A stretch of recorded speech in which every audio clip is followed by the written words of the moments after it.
जी हाँ दोस्तों, गजब स्थिति है ना। एक हफ्ते में ही ईडी भेजकर शाह चले थे थलपति को तोड़ने। राहुल थलपति में दरार का भी खेला था गेम, थलपति ने किया ध्वस्त। स्वागत है आप सभी का, आप देख रहे हैं द राजनीति का विशेष सेगमेंट खबर और विश्लेषण। मैं हूं जबार खान। दोस्तों, महज शपथ के एक हफ्ते के भीतर आखिर दिल्ली ने थलपति विजय की तरफ ईडी क्यों भेज दी? वो कौन सा नैरेटिव चला जिसके आधार पर थलपति और राहुल के बीच में दरार पैदा हो? मगर कैसे इसे राहुल और थलपति दोनों ने ही इस पूरे नैरेटिव को मुंह पे मार दिया। क्योंकि दोस्तों, यह कहा जा रहा है कि शाह ने थलपति के पास ईडी को महज एक हफ्ते में भेजकर यह साबित कर दिया कि थलपति को अभी से अगले 5 वर्षों तक किसी न किसी मुद्दे पर परेशान करना है, ताकि थलपति जनहित के लिए गए अपने संकल्प की पूर्ति के लिए कर रहे कोशिशों से भटके, जनता में छवि खराब हो, मानसिक तौर पर थलपति विजय परेशान हो, सहयोगी कांग्रेस के साथ जाने से उनको अपना नुकसान दिखे, और राहुल के सहयोगी रही डीएमके को थलपति राहुल से इतना दूर कर दिया जाए कि स्टालिन और डीएमके इंडिया गठबंधन से भी कोसों दूर चले जाए। यानी कि एक ऐसा तीर जो अगर निशाने पर बैठ जाए, जो थलपति राहुल डीएमके और इंडिया गठबंधन के लिए धराशायी या नुकसानदेह साबित हो जाए। ये दिल्ली की कोशिश थी और इसके लिए बीजेपी दरअसल 2 मुद्दे ढूंढ करके लाई और थलपति को परेशान करने, राहुल को असहज करने के लिए नैरेटिव गढ़ने लगी। पहला मुद्दा ईडी का, ईडी को थलपति की तरफ भेजना, और दूसरा मुद्दा लिट्टे चीफ रहे प्रभाकरन को श्रद्धांजलि देने वाले मुद्दे पर राहुल थलपति के बीच दूरी बढ़ाने का प्रयास। मगर राहुल और थलपति ने इसे कैसे ध्वस्त किया आपको बताते हैं। कैसे बीजेपी आईटी सेल की चालें धरी की धरी रह गई, कैसे सब कुछ आपको एक एक करके दोनों घटनाओं के बारे में समझाएंगे। सबसे पहले ईडी प्रकरण।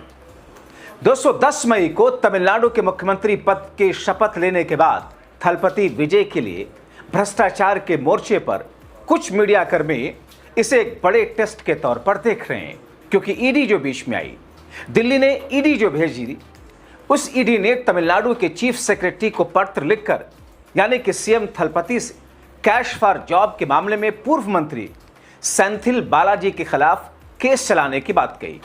ईडी का आरोप है कि बालाजी ने अपने भाई आरवी अशोक कुमार और पर्सनल असिस्टेंट बी षणमुगम और एम कार्तिकेयन के जरिए सिस्टमैटिक रिश्वत वसूली रैकेट चलाया।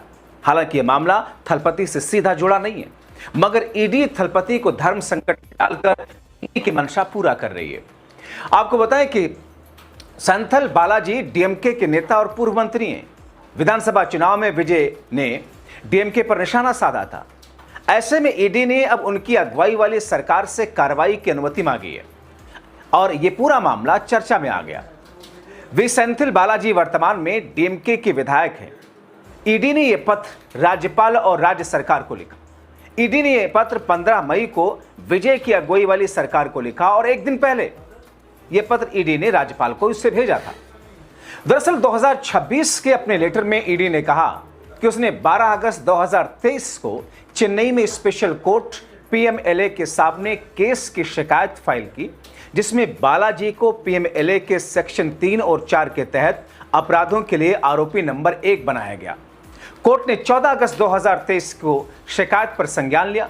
ईडी ने आरोप लगाया कि 2011 से 2016 के बीच ट्रांसपोर्ट मिनिस्टर के तौर पर अपने कार्यकाल के दौरान बालाजी ने अपने भाई आरवी अशोक कुमार और पर्सनल असिस्टेंट बी षणमुगम और एम कार्तिकेयन के जरिए एक सिस्टमैटिक रिश्वत वसूली रैकेट चलाया। आरोप यह है कि पूर्व मंत्री जॉब सेल प्रोफेसर पर नजर रखने के लिए अपने ऑफिशियल घर और स्टाफ का इस्तेमाल किया। इतना ही नहीं, एसटीयू के मैनेजिंग डायरेक्टर को सीधा निर्देश दिया कि वो मेरिट और रिजर्वेशन को बरकरार करते हुए अपनी लिस्ट से कैंडिडेट को अपॉइंट करें। ईडी ने शुरू में 2025 में राज्यपाल के ऑफिस के जरिए अपनी प्रोसिक्यूशन सैंक्शन रिक्वेस्ट भेजी थी।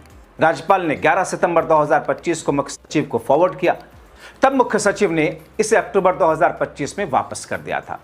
इधर एक और ऐसी घटना है, यानी कि एक ऐसी घटना जिसके जरिए विजय थलपति की टेस्टिंग ईडी के माध्यम से दिल्ली कर रही है और उन्हें मानसिक तौर पर उनका मानसिक संतुलन बिगाड़ करके जनहित के लिए उठाए जा रहे कामों और कॉन्स्टिट्यूशन को तोड़ना चाह रही है।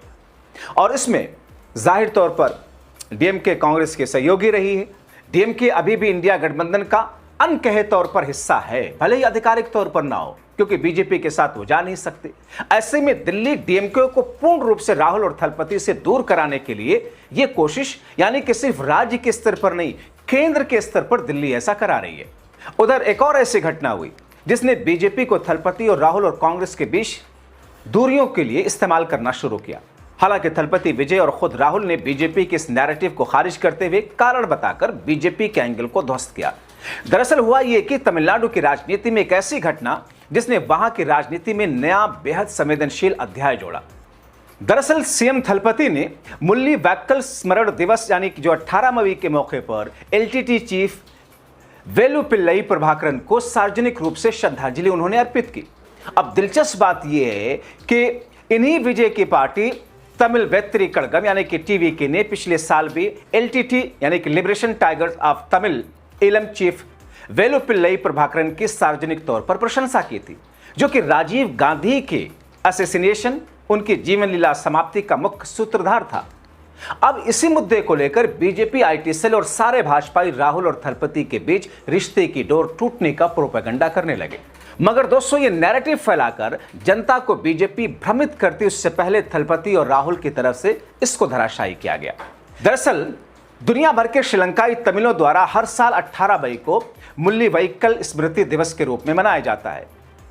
मुल्लीविथु जिले के छोटे से तटीय गांव मुल्ली वैक्कल में liberation tigers of Tamil Eelam यानी जिसे आप लिट्टे कहते हैं, उसके प्रमुख प्रभाकरन की मौत के बाद 18 मई 2009 को लगभग 3 दशक पुराना श्रीलंकाई गृह युद्ध समाप्त हुआ था।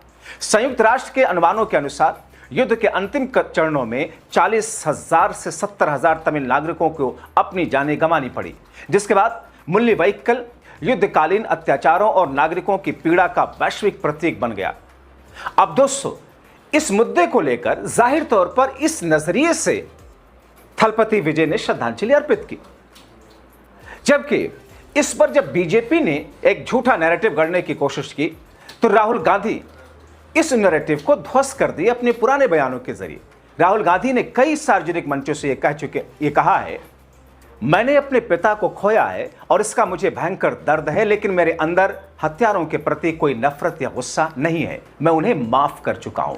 यानी कि जिस मुद्दे को राहुल गांधी खत्म कर चुके हैं, अब उसी को सामने ला करके भारतीय जनता पार्टी राहुल थलपति विजय के बीच में 36 का आंकड़ा पैदा करने की एक बिसात बिछा रही है।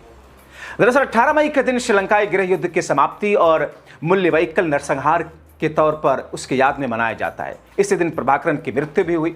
विजय का यह कदम यह स्पष्ट करता है कि तमिल अस्मिता और श्रीलंकाई तमिलों के मुद्दे पर एलटीटी की लाइन से खुद को अलग नहीं रखने वाले। मुख्यमंत्री बनने के बाद अपने रुख पर कायम रहना यह बताता है कि टीवीके अपनी कोर तमिल राजनीति को धार दे रही है। मगर जिस तरीके से ईडी भेजकर और प्रभाकरन के मुद्दे पर बीजेपी थलपति को परेशान करने का नैरेटिव बना रही थी, जिस तरह राहुल और थलपति में दूरी बढ़ाने के लिए प्रभाकरन का मुद्दा उठा रही थी, वो अपने आप में बीजेपी की तिलमिलाहट, तमिलनाडु और केरला की खींच, इंडिया गठबंधन की दिख रही मजबूती का साइड इफेक्ट के तौर पर देश के बुद्धिजीवी उसे मान रहे हैं। अब ऐसे में दोस्तों, कड़ियों को जोड़कर आप क्या कहेंगे? अपनी राय कमेंट बॉक्स में जरूर लिखें।